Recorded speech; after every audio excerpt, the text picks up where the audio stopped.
Yo, eto, subukan nating ngayon,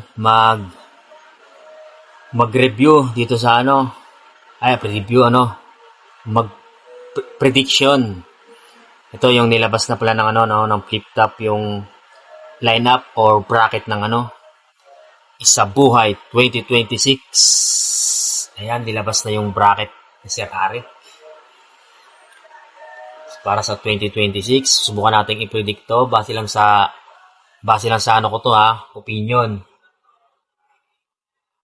Iba-iba naman tayo ng opinion, di ba? Pero ito para sa akin bilang isa sa mga fan ng battle rap o ng flip top. Ito magbibigay lang ako ng mga sentimento lang para sa akin. Simulan natin dito sa itong kabilang sa kabilang bracket. Kung kasali sila Hindi, unahin na pala natin to pataas. Ito unahin natin, pataas ba? Oo. Itong Sheyi versus Bagsik. Sheyi versus Bagsik. Yan. Alam naman natin yan. Sheyi. Isa sa mga delikadong kabatel talaga to si Sheyi. Wala naman itong pakialam sa premyo di ba? O talagang gusto talaga nito, mandurog talaga mangupal, alam niyo naman to, di ba? Sheyi, iba rin yung sumulat niyan. Hindi siya mahilig sa sa mga multi-multi, siya, punto-punto siya. May wordplay din, sumasapak din. Sheyi. Tas pa siya, di ba? Siya yung kilala na tinawag siya na hari, hari ng personal. Yan. May nakita nga tayo sa Facebook, di ba? Tatlo sila, Siya yung pinangkuya daw, Mga kupal. Si EJ Power, si Beatroom. Tapos itong isa, yung makakalaban niya, si Bagsik. Nahanay sa kanila, Sa pagiging mga kupal daw. Si Bagsik naman, ganun din. Estilo nito, personal din. Lugi ka rin dito pag puro puro bars lang dala mo, ganyan-ganyan. Tapos, titirahin ka lang nito sa sa puso, Dami pamilya. Basta kahit sino mahal mo sa buhay, basta makasilip na siya ng konting anggulo, talaga ipapasok niya sa niya. I-spit niya talaga sa rounds niya Hindi rin siya natatakot Kupal nga, di ba? Pero ito, magandang laban to, di ba? Sheyi vs Bagsik. Dito magkakalaman kung sino mas kupal. Pero kung sa predict ko lang, yung lalamang siguro dito, siguro lang para sa akin Sheyi ako dito, Sheyi. Sa performance, minsan kasi si Bagsik ito yung kinakapo siya sa pag-deliver, yung isa sa niya, medyo, yun ang bilang nakasubaybay din sa laban niya, pati sa flip top, yung delivery niya ng boses. Medyo kinakapos siya, nasisira yung maganda sana yung i-spit niya, ay yung sulat niya, so hindi niya na sa deliver, nawawala. Parang nabawasan ng impact, So kaya, kung pareho naman to A-game, tingin ko lalamang pa rin si Sheyi dito. Yun lang para sa akin na Sheyi. So, advance na agad siya doon, Sheyi para sa akin. Sheyi versus Bagsik. Tapos itong sunod, Slack 1. Ito. Slack 1 versus Krega. Slack 1 versus Krega. Slack 1. Ano to Slack 1? Balanse daw to Balanse, di ba? Marami na rin sabi balanse to. Jokes, or comedy, yan, bumabars din. Kung nagseryoso, kaya din bumalagbag ng mga technical yon. Sa technical, kaya rin bumalagbag. Pero sa akin, mas gusto ko si Slack 1 kapag yung niya, yung sa mga nagwi-witty jokes na sa yung mga jokes niya. Yun, medyo sumusuntok yung mga ganun niya. Yung hindi mo alam kung saan galing yung bitaw niya, tas gulat ka na lang, parang tumama na sa'yo. Tas itong kalaban niya, si Krega, Krega. Ito yung sinasabi dating ano eh, sumusunod sa ano, yun, diba? Sa Mindanao Division, si Krega. Isa rin to sa ano, underrated na nga to eh. Tuusin, sulat nito, mahirap din tapatan sulat nito. Pag nakapag-prepared talaga to, yung A-game na sinasabi, yung sulat nito, may din tapatan. Yung malalalim talaga, no, yung palaliman talaga, isa to si Krega sa ano talaga. Idol, malupit talaga to si Krega. Pero, tingnan natin, Slack 1, Krega. Hirap din, no? Hirap din tansay, no? Pero baka sakali, may bagong baon siya, no? Si Slack, kasi nakarang mga battles niya, parang, ano eh, medyo laylay siya, no? Panood yun naman yata yun eh, diba? Slack ko medyo laylay yung uling battle niya.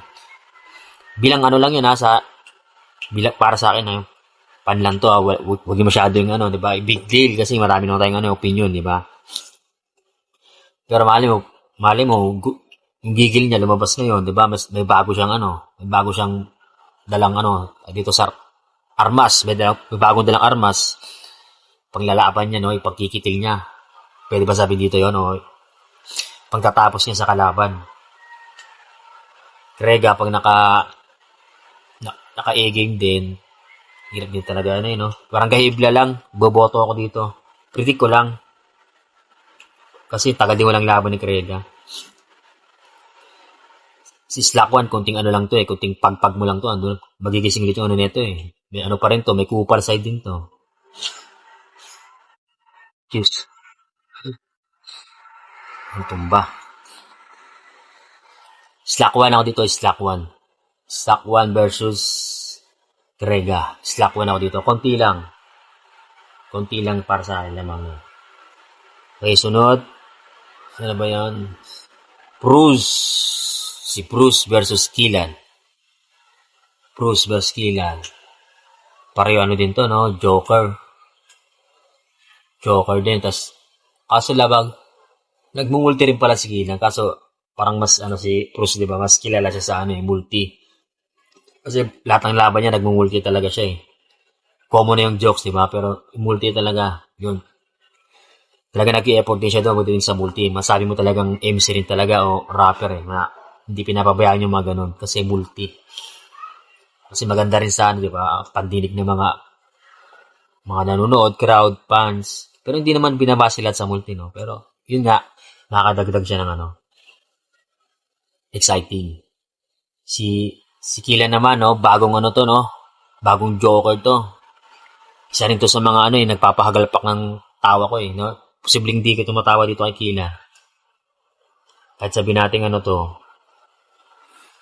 O bago lang siya pero yung sa tingin hindi sasabay na rin siya sa mga mga datihan na nagjo-jokes lang, likes nila nila. Sa ito ganyan. Kasabay ito si Killan. Iba rin to magpatawa.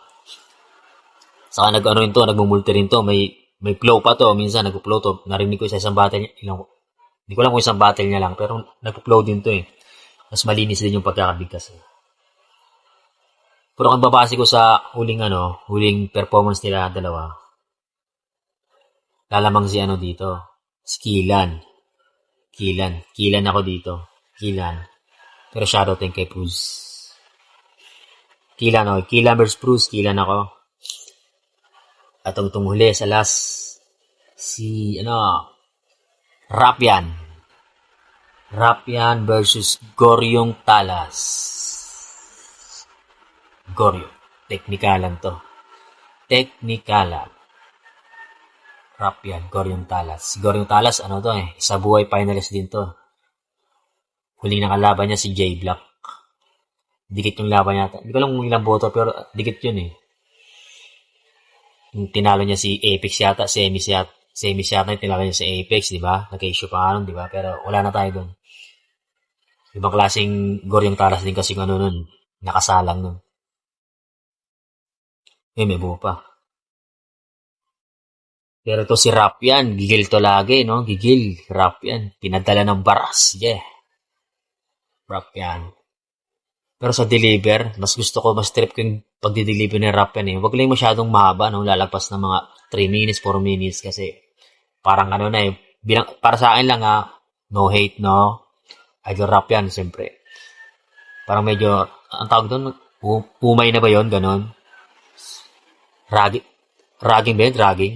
Basta ganon. Pag sobrang haba na, ang ganda sana ng mga ano niya eh, sulat niya eh. Tapos, deliver niya, yung aggressive niya pa, no? Nakakatakot yun pag makaparamdam ng ganon, no? Ganon yung kalaban mo.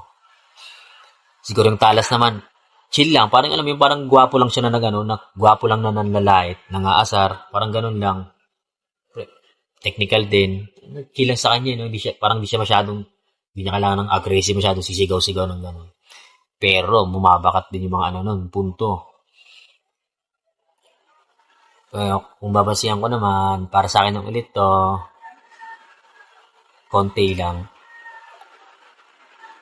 Rap yan. Rap yan ako dito, rap yan. So, ayun, no? Nakapili na ako ng ano. Hindi naman sa gusto ko yun ang manalo. Yun lang yung predict ko, you know? Yung predict sa kabilang bracket. Yung 4 na lulusot para sa akin, no? Sheyi versus Bagsik. Sheyi.